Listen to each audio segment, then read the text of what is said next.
Okay, so we got one guy in here. I know that there's a lot of people that have been watching these outside of here. I know last time we did this, I wasn't around. I know Jake Burlingame, who's our director of baseball ops, took the lead on it and talked a little bit about offensive scheme and some things that we can do offensively. When it comes to actually running different, things throughout the course of the game and how to actually develop guys as much as we can throughout our practices, because I know with those practices we're limited. And I know as tryouts kind of get a little bit closer, those are the things that you guys are limited to, and we only have a few weeks before game starts. So it's really, really important to try and get as much offensive production as we can and really get the team to understand exactly what we're trying to do offensively.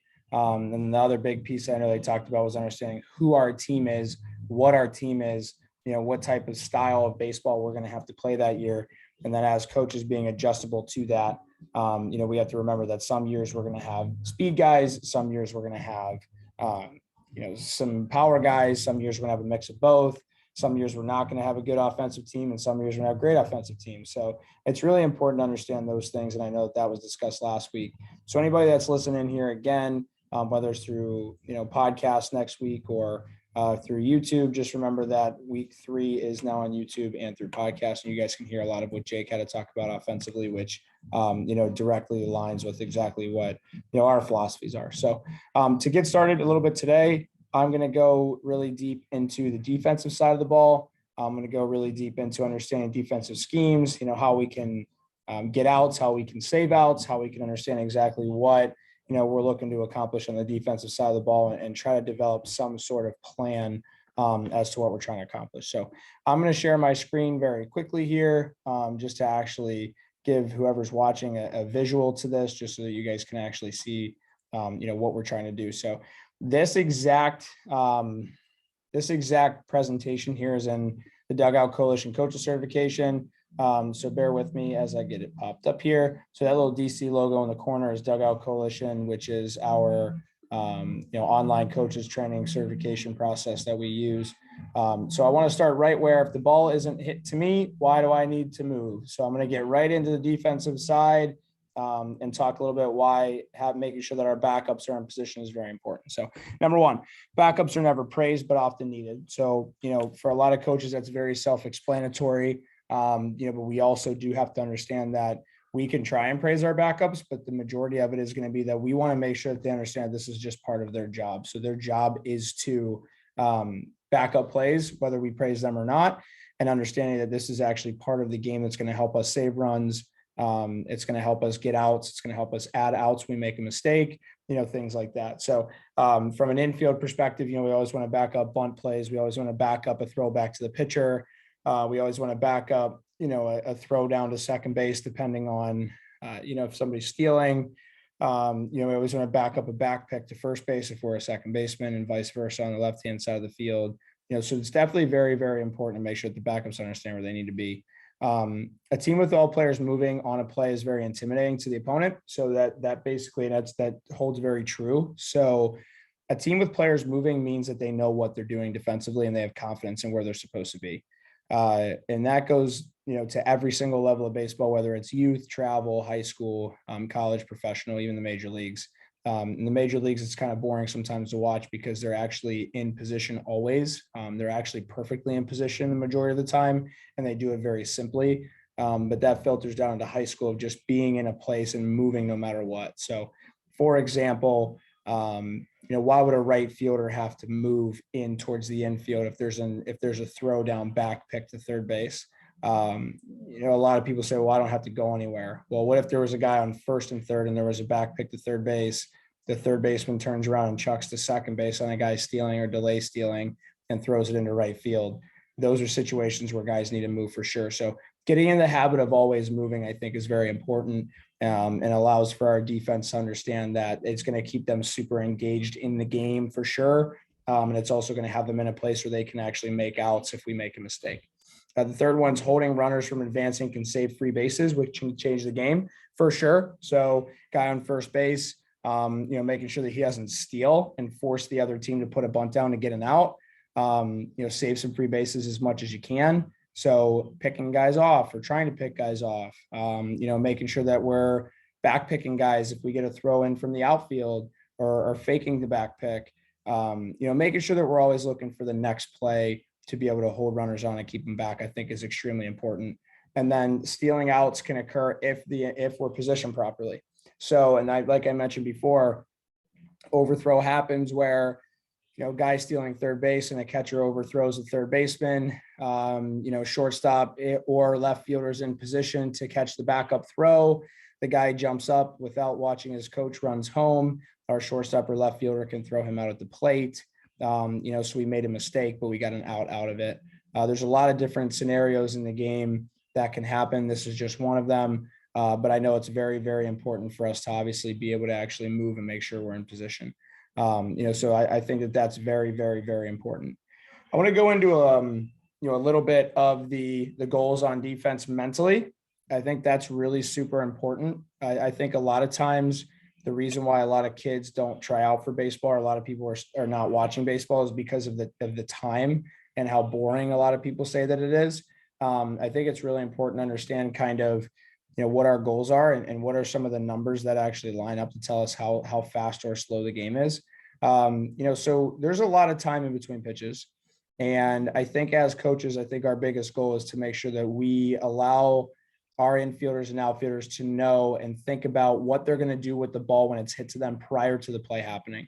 So for example, I played shortstop, and the one thing that I always talked about and thought about was, if the ball's hit to me, where am I going? If the ball's hit to my backhand, my forehand, straight at me, slow roller, pop up, what am I doing? And I had a lot of time in between pitches to be able to do that. And I think those are things that are programmed in my head and were programmed in my head that I used. And I also think it's a very, very important piece for, a lot of players that in between pitches, they don't really think. They kind of just use that as time to take off. And I think it's really important to understand what we're trying to accomplish in between those, in between pitches. So know what we're going to do with the ball prior to the ball being hit. As I mentioned, the average time between pitches in the major leagues is 21.5 seconds. That may go down, it may go up, obviously, but that's the average right now. So I got 20 seconds in between pitches to figure out exactly what I'm doing if the ball's hit to me in a certain scenario. A quick scenario for this is I'm playing short, runner on first base with one out. A really, really fast runner at first base and a really slow runner at the plate. So if you can think about that scenario of me playing short, if the ball's hit directly at me or to my left, on a directly hit ball, very hard hit ball, I can turn a double play. A hard hit ball to my backhand, I'm still probably turning the double play, but a slow hit ball to my backhand, I'm probably only going to be able to get the out at first base because the guy running from first to second is really fast. So understanding exactly where I'm going with the ball, I think, is very important. And then on top of that, making sure that we're not compounding mistakes or making mistakes. So that slow hit ball to my backhand, if I turn and throw to second base and rush myself because I've auto programmed myself with a guy in first base to throw to second, we may end up getting 0 outs rather than getting 1 out in a situation where we, had an opportunity to get 2, but we need to at least obviously take care of the 1. So it gives you time to consider potential situations before they occur. So those 20 seconds in between pitches gives you time to actually figure out exactly what you're going to do. So that's kind of the preparation that it takes to be successful, or a lot of hitters or a lot of position players, when they don't take that time and the balls hit to them, they hesitate or they rush and make kind of impulsive decisions rather than making, decisions that they've actually thought out, that they kind of foresee happening in the future, that does finally come to them and they're not ready for it. So the second piece to this is, do not hesitate with throws and or positioning after the ball is hit. Being wrong in positioning without hesitation is still better than doing nothing. So if you watch a swing as a shortstop and decide to take, 2 steps to your left or 2 steps to your right, and the ball ends up being hit in the opposite direction, just out of reach, you made a decision that you wanted to move based on the situation that you saw, and that is what it is, and that's okay. And don't hesitate with your throws. If you do the preparation prior to the pitch being thrown, and the ball does get hit to you, don't hesitate. Make the throw, make your decision, trust that decision. And those are things that you can obviously learn if you make a mistake in the future. But I think the 2 biggest things to take out of this mental piece is prepare, understand exactly what you're trying to do prior. And then the second piece to that is don't hesitate. Once you actually get the ball hit to you and you finally are ready to, you understand what decision needs to be made, make it. And then the third thing mentally is confidently communicating and executing in all relay and cutoff situations properly. And this can apply to every type of communication. I tend to be an over communicator when it comes to playing the game. I would rather over communicate and over talk to make sure that everybody knows what I'm trying to do, rather than trying to go back into it and basically say, oh, I didn't talk to you, I'm sorry, we made a mistake. So we want to overly talk. We want to make sure that we're executing on those things and really explaining exactly what we're trying to accomplish and what we're trying to do. So I think it's really, really important to, as infielders and outfielders, is to overly communicate with our, teammates that are right next to us, but also the people in front of us and behind us. Common ways we fail. Okay, perfect. So this is really awesome. And this is definitely something that fully applies to coaching high school baseball. So I think this would definitely, as coaches, this is our biggest challenge with our athletes, but something that we can always, obviously work on with our kids. So poor attitudes. It's understanding the mental side of the game, and when they make a mistake or, let's say they make an error on defense, a lot of those athletes will bring those defensive mistakes to home plate. So what type of process as coaches are you trying to get across to your athletes that are allowing them to actually make the right decisions on being able to get rid of, something negatively that happened in the past? One thing that we talk about with a lot of our athletes is baseball is a sport that you're supposed to fail. You're supposed to make mistakes. You're supposed to be bad at it. It's part of playing the game. So instead of getting frustrated by the mistake, we learn from this mistake so that we can try and limit those mistakes in the future. And those are things that we see often, as a college recruiter, which I was in the past, and I would go watch high school games. That was the biggest telltale whether I was going to try and sign a kid or not, was how did he or she react whenever they made a mistake? Was that athlete mature enough that they could strike out in front of a couple college coaches and have enough composure to make a good play on defense the next inning? Did they have a good attitude to be a really good teammate when they weren't performing at their highest level? Those are all things that really, really matter in the game and can help keep a really good team culture. I think those are things that, we see more often than not of having poor attitudes. Those are the same guys that, if they are the best player on the team and they have a bad attitude, they might have to sit. Depends on what kind of culture you're trying to create. I know for me, my personal thought is no one's bigger than the team. So whether you're the best player on the team or the worst player on the team, depending on your attitude, will determine how much of that leash I have, when you're playing. If you are a really good teammate, you're probably going to get more opportunities to play than if you're a bad teammate or if you have a bad attitude, because, we want to make sure the culture is high. So the second piece to this is communication. A lot of times, especially with high school kids, they struggle with the communication aspect of the game because they think that they're going to be wrong, or they're hesitant on what, they should be communicating. So I think as coaches, it's very important for us to actually teach them what we should be communicating in certain situations. For example, if I have an athlete that's playing shortstop for the first time and, he doesn't really know what to say to the rest of the infield, and we want to teach him that it's okay to be wrong, but communication is a more important piece, so that teammates can talk back and forth with each other to actually figure out exactly what the right step is and what the right move is, rather than them not saying anything and not knowing what to do. So that's another big reason why teams defensively will fail, is because they're not talking to each other to figure out, what the next play is. Poor knowledge. So I think it's very important to understand that we have high school athletes that don't know everything about the game. They don't know as much as us as we do as coaches. So it's very important to try and implement some of the baseball IQ stuff in there. If you guys that are listening to this are interested in, the baseball IQ exam that we have and that we offer with Dugout Coalition, let me know and I can reach out to those guys and see if they'll send you guys some baseball IQ stuff.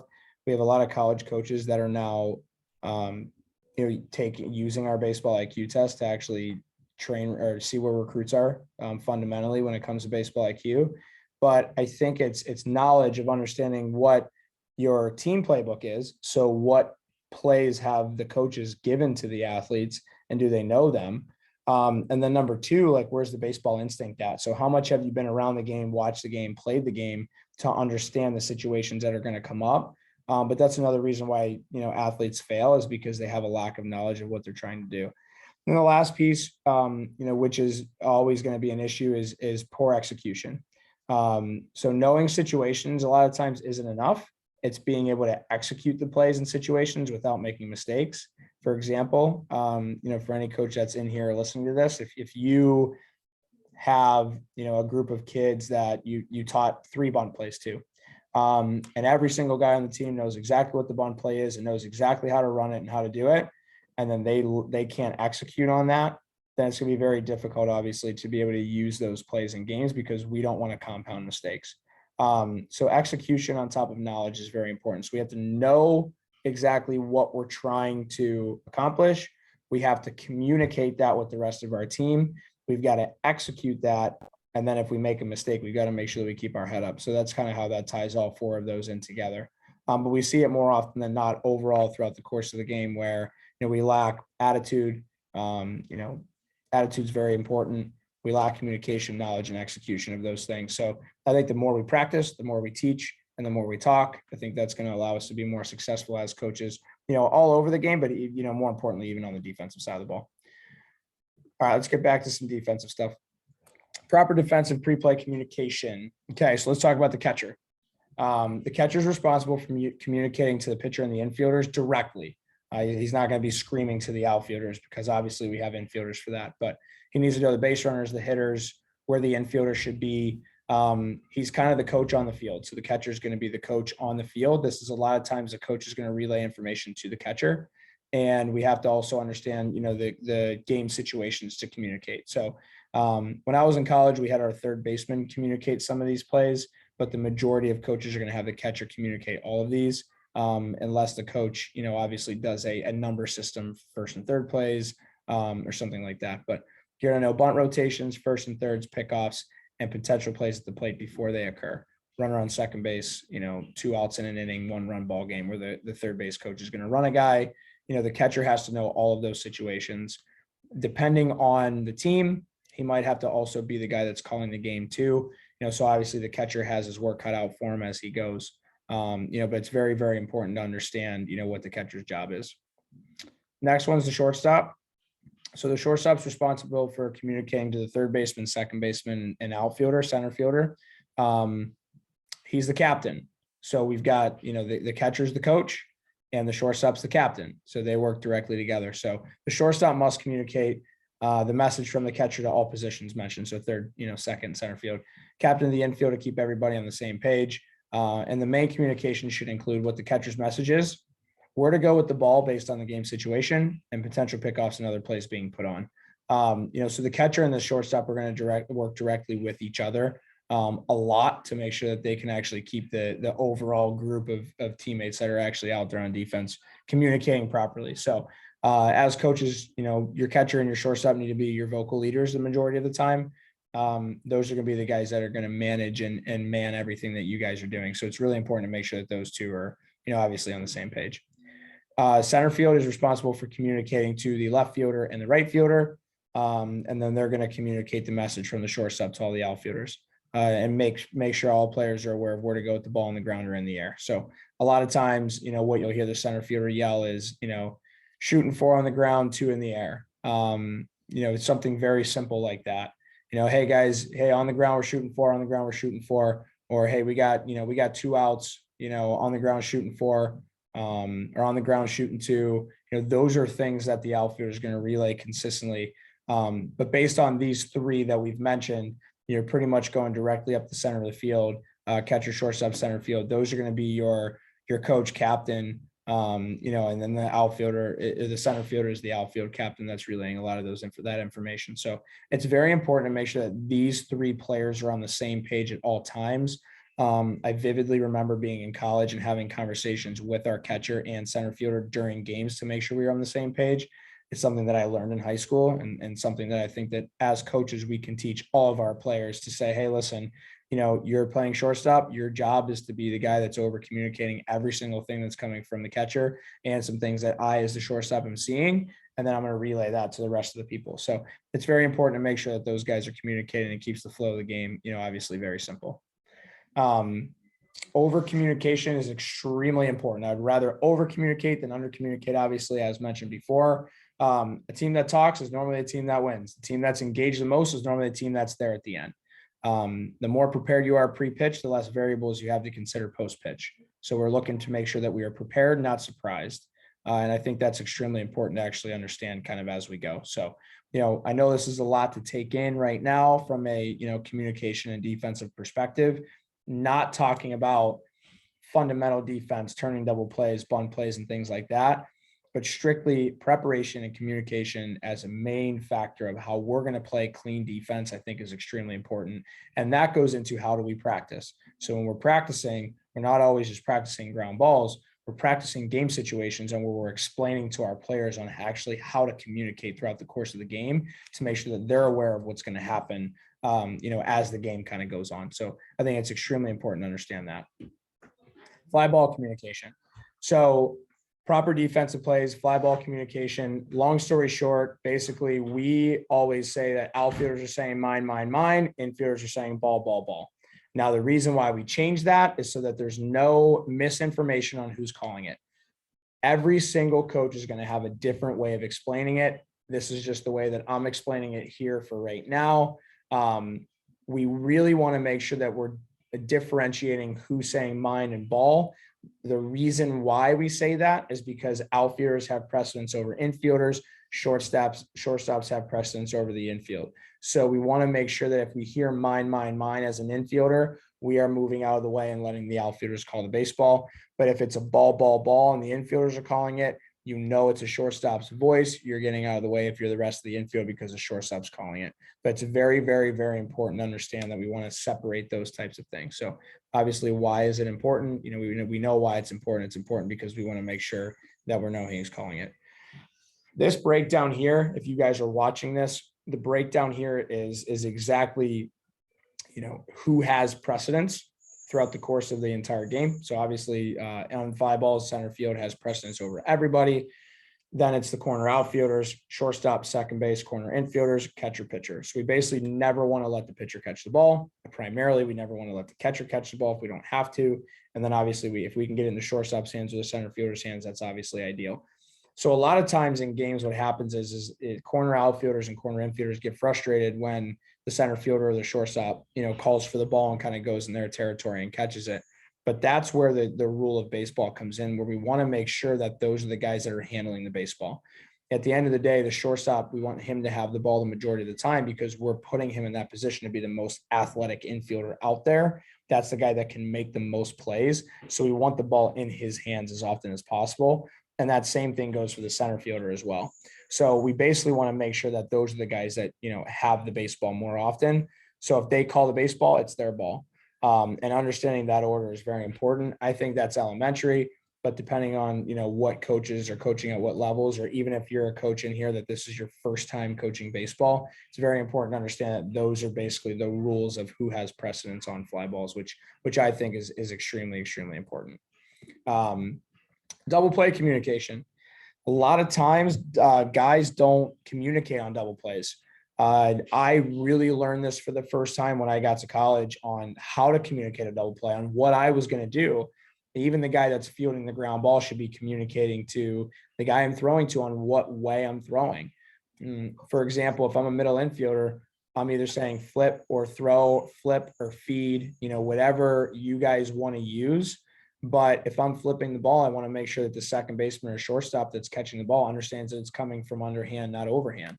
If I'm going to throw it or feed it, I want to make sure I tell him that so that he knows where the ball is coming from. So he's not surprised on where that throw is. So he's not looking for the ball as it's on its way. I know that for us, this allowed us to turn way more double plays as we went. And that communication was very important. And it's kind of the same thing as calling from the outfield. You want to be loud. You want to say it multiple times to make sure that infielder that's catching the baseball knows exactly how that ball is coming to him. So always communicate it very loud. And that's going to allow us to have, we're not going to miscommunicate and make mistakes that way, because at least the other guy knows where the ball is coming from. The first base and the first baseman and the pitcher should always communicate by saying, I've got bag or cover, cover, cover. So a first baseman is going to be the one that, is going to communicate to the pitcher. The pitcher's job is obviously to get over, but the first baseman is always going to communicate with the pitcher on whether he's going to be able to get back to the bag or not. And I think that's very important because the pitcher's job is obviously to get there. But we also want to make sure that the first baseman, if he can get back to the bag, we want him to handle the baseball over the pitcher for sure. Catcher and pitcher should communicate pre-pitch on if the catcher's backing up first on a potential double play ball. So for example, the catcher's going to say, hey, I got you, I'm going to be back up. Or like, hey, I'm not gonna be able to get there, or depending on who's covering, the plate or whatever the case is, you always want to make sure that you're communicating pre-pitch to make sure that those things are happening. So I know it's extremely important to over communicate, like we mentioned before, but understanding what we're communicating is also extremely important. All right, cutoff and relay communication. Catcher, shortstop, and third base are the most commonly responsible for initiating cutoff communication. So shortstop knows everything that's happening, obviously, and same with the catcher. But the third baseman's involved in the majority of cutoff plays. So that's the reason why they're in there. Obviously, the first baseman can be involved in cutoff plays depending on, what type of, scheme you guys are using. So, for example, the third baseman primarily would take the throw from the left fielder to the center fielder, and the first baseman would primarily take the throw from the right fielder. There's some teams and coaches that will allow the third baseman to take all of it. There's some teams that allow the first baseman to take right and center field. Just depends on, what you guys are comfortable with. But at the end of the day, the catcher, the shortstop, and the third baseman are going to be the ones that most commonly are used. So those are going to be the ones that are going to, communicate the best. The biggest thing is making sure that we're lining up our players on the direction, the step number to know exactly where they're supposed to be. Like 2 left, 2 right, you're good, you're good, you're good. Get deeper, get out there a little bit more. Those are things that we can always talk about, as we're doing cutoff plays. It's very important to understand what our outfield arms are and the depth of the fly ball or line drive that was hit to make sure that we know exactly, for example, if a left fielder, let's say, doesn't have the strongest arm, the shortstop may tend to get out into the outfield a bit more than, if the guy has a cannon. If the guy has a hose, we might be able to actually stay back just a little bit more and let the arm travel. Or let the throw travel a little bit. But it's very important for the guy that's catching at the bag to actually line them up, which obviously is very important. But having a very, very distinct way to move them, I think, is big. Left 2, right 1. That's the way we always say. Instead of saying left, left, left, left, left, they don't know how far to go left. Or right, right, right, right, right. We don't know how far to go right. So it's very important to understand that we tell them how far we want them to go. And then communicating the cut. This is the way that I've always done it. You guys can change it any way that you want to, but no words is no cut. So if I don't say anything, you're not cutting the ball, but that cutoff man is always going to fake to the backside bag. So for example, again, guy hits a double in the gap, plays at home. We call for a no cut. That third baseman is going to fake cut and act like he's going to throw to second base. Who knows? They might hold the guy up and keep him at first. Who knows? If we call cut, you're doing cut and hold. So if I say cut, cut, cut, you're cutting and holding it. If I say cut 4, you're going to cut and throw that base. I think that's pretty self-explanatory. So again, just to recap that, no words is no cut. Cut equals cut and hold, and then cut to the base is, cut 2, cut 4, cut 3. This can also be a way for you to backpick guys. Another example, same thing, guy on second base, ball hitting the gap. We know that the guy's going to, score. So we say cut 2 really quick so the cutoff man can snap throw to second base really fast. But I think having very distinct ways for us to actually manage and coach that is very important. So making sure that, we tell our team, like, no words is no cut. And that's the way that we do it. So if you say anything, just expect for the ball to be cut. I think is a way to do it. So we don't want to keep our players confused as to what they're trying to do. And the challenge that we have as high school coaches is their travel teams or another team that they play on or their house program or whatever it is, they might have a different way to actually coach it, but actually taking the time and practice to teach them exactly what your expectations are, for the high school season, I think is extremely important. And I think that's a way for, us to actually get the most out of our kids and our team and get them to actually make the best plays that we possibly can. All right, let me move some things around here really quick. Give me 1 second. All right. Factors that influence where we're throwing. So, there's a lot of different places that we can go with the baseball, whenever we throw.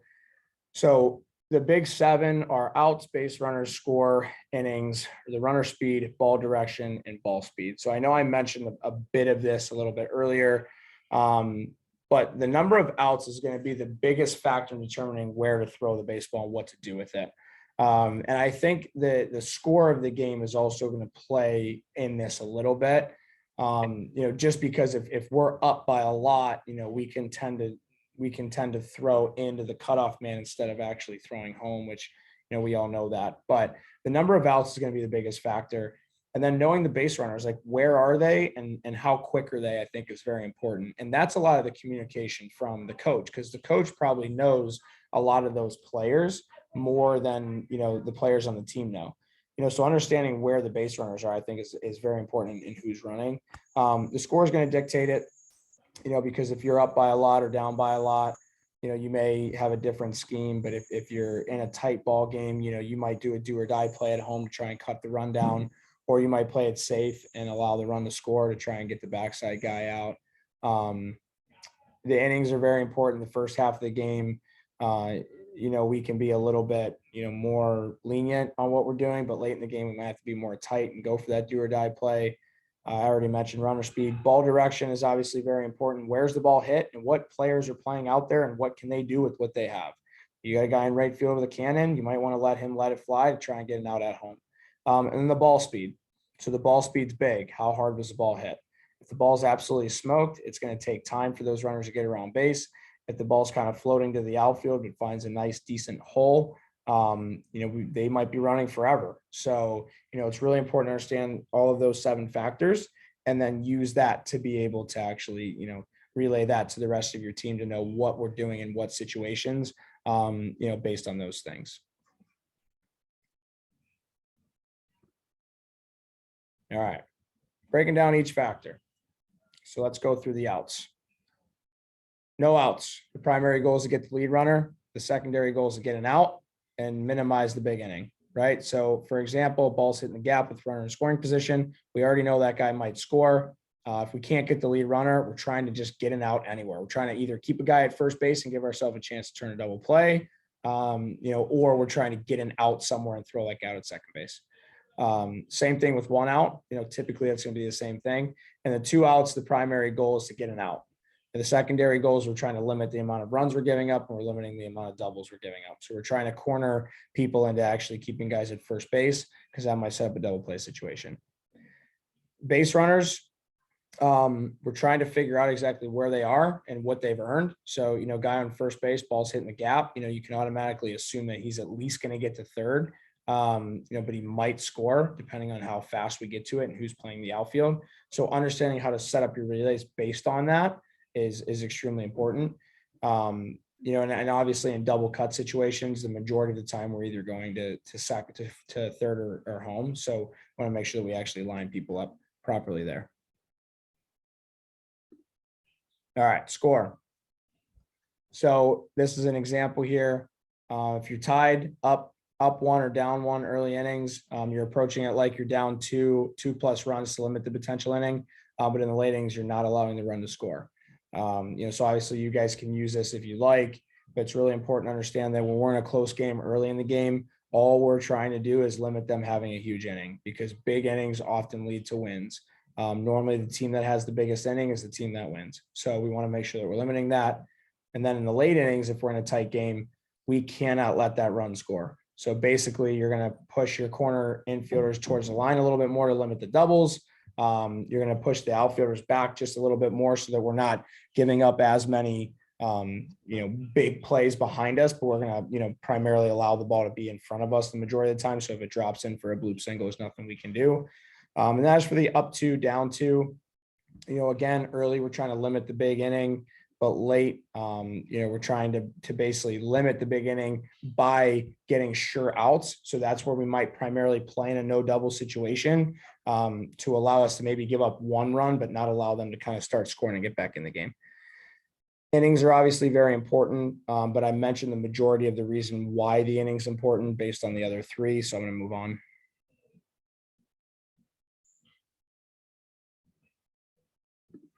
All right, runner speed. That's going to determine the infield depth. That's also going to determine the outfield depth at some point, right? Infield depth is very important for runner speed, because if you got a guy who's a burner, we may play corners in. We may even play the infield in a step or two just to make sure we can get that out. So that's why it's really important to understand like who's running. We can't just always assume that a leadoff guy is going to be the fastest guy on the field. There's times that your 7, 8, 9 guys are really quick. There's times that your 4 hitters, hits bombs and runs really fast. That's part of it. So understanding how fast the runners are and where they are on the field. So runner on second base, blue pit single to center. We're not even going to throw it home. He's going to score. So let's get the ball into second base and not let anybody take any extra bases and keep that guy on first. Those are some scenarios and situations that's really important to understand how fast guys are. Ball direction is obviously super important. For example, let's take a guy on first base and a ball hit to the outfield. If the ball's hit to left for a single, we can cut and go to 3 because we know that the ball's in front of that base runner. So we're probably going to keep him at second base. But if it's first and third and the ball's hit to right field, that guy that's running the second might turn and go to third base. So depending on how fast he is, I know we mentioned runner speed, but depending on how fast he is, we may want to just cut to second base and let him go to third or leave the double play open, instead of trying to throw all the way through to third base and get the out. And if he's safe, we might end up in a second and third scenario instead of a first and third scenario. So understanding the ball direction, who's running and things like that, I think are very important again. And then the ball speed. Fast ball speed leaves more time to set and make a throw and not give the base runners as much time to run. But slow ball speed leaves us less time to make a throw. So we actually have to get the ball and get rid of it, because they're going to run all over the place. So I know I mentioned that a little bit before. I think the cool thing about this little presentation here is that you guys can actually see, in the video when you guys watch it, exactly what this looks like. So you guys can take pictures of it, screenshot it, use it for whatever you guys need. All right. Heat zones by infield positions. I want to bring this up as a cool little break. We talked a lot about like the defense depth and things like that. I think the really cool thing about playing an infield position specifically is teaching and allowing our athletes to be athletes, allowing them to make plays from athletic positions and throws from athletic positions. I think we kind of have to go away from this idea of, field it, throw from over the top, make sure you take a shuffle, high level, any type of high level player, whether that's travel, high school, college, professional, major leagues, doesn't matter, are going to make the most athletic plays. So the one cool thing that you see on this heat map here, this is from 2018, and all ground balls hit to Nolan Arenado and Andrelton Simmons. Andrelton Simmons, one of my favorite infielders. But if you watch these guys field, that's their range. These are all the plays that these guys are making. And they're throwing a lot of these balls from on the run. And so I think it's really important to get, even if we get a little bit away from the communication and the team defensive side of things, allow your athletes to be athletes. And so after they communicate and after they know where they're going with the ball, when it actually comes to the actual skill part of the game, allow them to be athletic and allow them to make a cool play. But it doesn't happen just by going to the games. We have to start to implement this kind of stuff in practice too. So, we used to always do Web Gem Day or Web Gem Hour or whatever, where we would allow ourselves to make diving plays and make throws, or make some Jeter plays, or throw on the run, or do some really cool things to, let us be athletic and make athletic plays and play the game without fear. And I think that's a really massive thing to teach our kids in practice, is to allow them to make plays at different positions where they're uncomfortable. And they have to figure out a way to have that internal clock to get rid of the baseball fast enough to get it to first base. That's what's going to make them better. It's going to make your team better. And it's going to allow them to make really cool plays, where you're going to save some runs or save some base runners, instead of forcing them to get set, make a good throw, and then the guy's just safe. So I think there does come a time where we have to be a little bit more free with them and allow them to make those plays. But just to break away from all the written stuff, I wanted to kind of show this and show you guys some of the best to, ever play their positions and kind of what they're doing to be successful. And there's a lot of different plays here, but they allow themselves to be athletic. And I think that's a really, really big piece to it. All right, fielders tools for the toolbox. Very, very, very important. Let's do the throwing tasks. So field and throw. Obviously, you're seeing a really good position here. But let's go field throw. So that's what we primarily teach as a typical mechanical way to teach infield. But that's not always going to be the easiest way to field ground balls, especially on some of the dirt fields we play. Relay throws. Obviously, that's a throwing task that infielders have. The dive, pop up and throw, cool web gem play. The on the run throws, which obviously are very important. The inside toss and the option toss. So on days that you're going to primarily do more throwing work, these are the things that you want to incorporate into your throwing practice. Regular fielding and throwing, have them do relays, do some dive and pop-ups, throw on the run, and then have your middle infielders and your first baseman, even if you want to use your third baseman in this, doing some inside tosses and some option tosses. So on throwing days, that's what we're doing. We can also incorporate some of that into the receiving task, which you see on the right-hand side here. Your first baseman, obviously, you're doing stretches and picks. You got your relays. You got your right turn redirect. So that's on double plays. You got your inside turn redirect, and that's your shortstops. And then you got your tags. So if you want to primarily do some receiving stuff, so let's say your catchers are doing receiving that day, and you want to do more receiving with your defensive stuff, these are the things that you can incorporate into your defensive receiving tasks, if that's what you want to include. Throwing slots. We do want to teach all of our infielders to throw from different slots. So going off of the throwing task stuff, we want to make sure that we're actually teaching them that they can throw from different places. The one thing that I hear a lot of times from high school coaches is we don't want to teach our kids to throw sidearm. If you look at the bottom left here on the throwing slots, all of these guys are tilting their shoulders based on where they're throwing the baseball. So they're allowing themselves to actually throw from different arm slots as their body's adapting athletically to where that ground ball was hit. And we want to make sure that we're allowing them to make those plays. So the web gems that I mentioned earlier is something that's very important that we want to also incorporate into this as well. And then the last thing is, the tempo of the game. So this is where the internal clock comes in that I briefly mentioned before. The internal clock is extremely, extremely important. So a guy that's a sub 4.3 from home to first base, a stopwatch can find this information out for you. It basically has to be a catch and throw. So you want to catch, step once or twice and get rid of it. A guy who's yellow is going to be a 4.3 to 4.6 home to first. That's going to be a catch and throw, but you can take 2 to 4 shuffles depending on, how strong the arm is. And then a guy who's a 4.6 and slower, you can take a bunch of shuffles to be able to get rid of that baseball. So make sure that you actually have it. I would primarily train our team to be under the 4.3. I know whenever I was in school, we try to be under a 4.0. If we were under a 4.0, we did really well. So we basically want to use a stopwatch on every type of competitive ground ball stuff that we're doing to allow our defenses to work quicker and teach them the internal clock that's going to allow them to play at game speed. Because every single level of baseball gets faster. So the more we can get them to actually limit how long it takes for them to actually make a play, I think is very big. An easy way to do this is to take your entire team, put them at home plate, let them sprint home to first, put their times down, and do an average for your team. So you kind of know where your team speed is, and then allow that to be the way that it drives you in defense. So we would take our fastest runner, who at the time was like a 3.95 home to first, which is really, really fast. And then we would try to do all of our plays in that amount of time. So anything sub 4 was pretty good. So those are cool things that you can add into practice competitively to allow them to work a little bit quicker.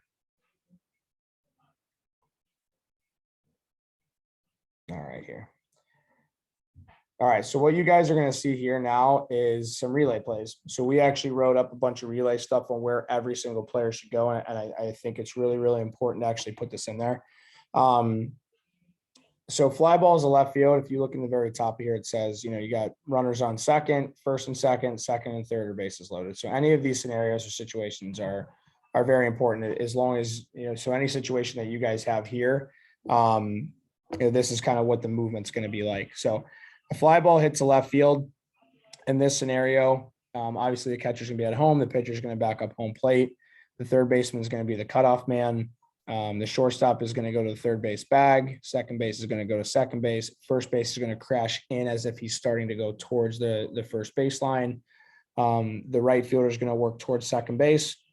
And then the center fielder is gonna work towards the fly ball first, and then back in kind of towards second base, just in case of some type of bad throw. So as we mentioned before about everybody moving, this is one of those pieces that you can actually use to allow guys to move. And then a fly ball hit the center or right field. It'll switch up just slightly where, the first baseman will become the cutoff man.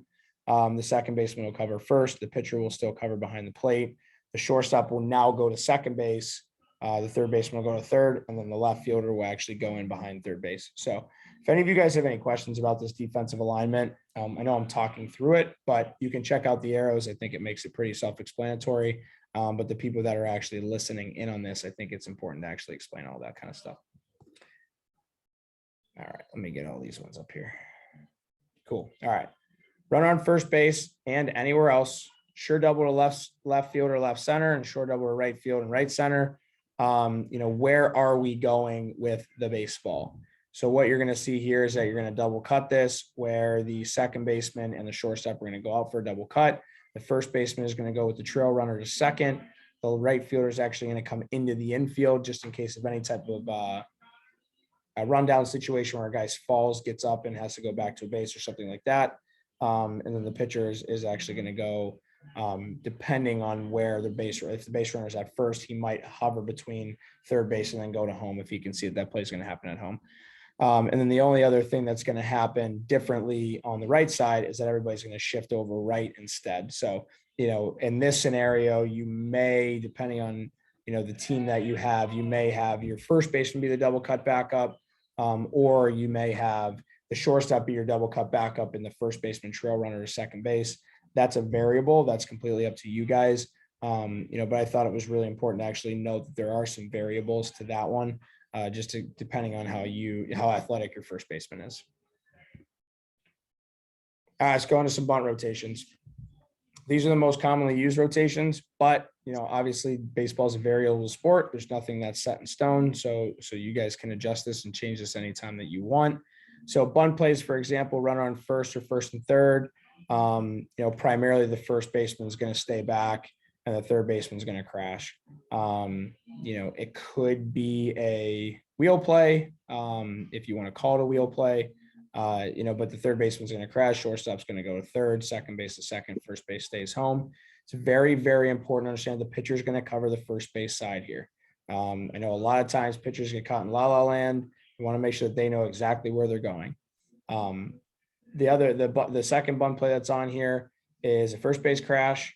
So that's just going to work the exact opposite, where the shortstop's going to go to second, second's going to go to first is going to crash, and then the third base or the pitcher has to cover the third base side. And then you have a full crash play. This is either going to be a bases loaded squeeze situation, and you're going to have the middle infielders go to the corner bases, so first and third, and everybody else is crashing to try and make sure we cut down that run if we can. So these are just very typical generic bunt plays. You guys can, screenshot this and use this for your bunt plays if you want. These are very generic. If you have any other creative ways to add more, feel free, but, we kind of just wanted to throw this out there and give you guys some for sure. All right. I'm going to open this up now for anybody else that has any questions. I know that was a lot of information. Okay.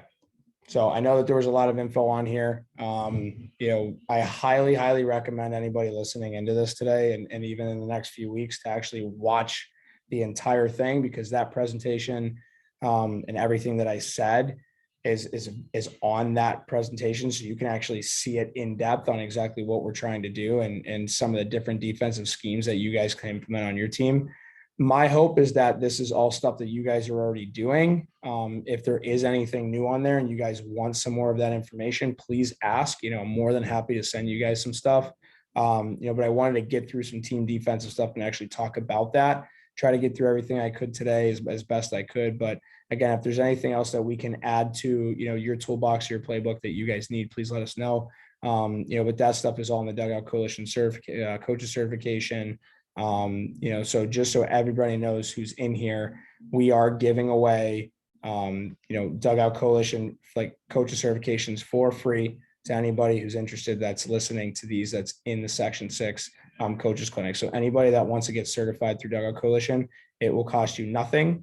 So some stuff that you guys just saw today is a lot of what that content is. So anybody that's interested in taking that certification, please let me know.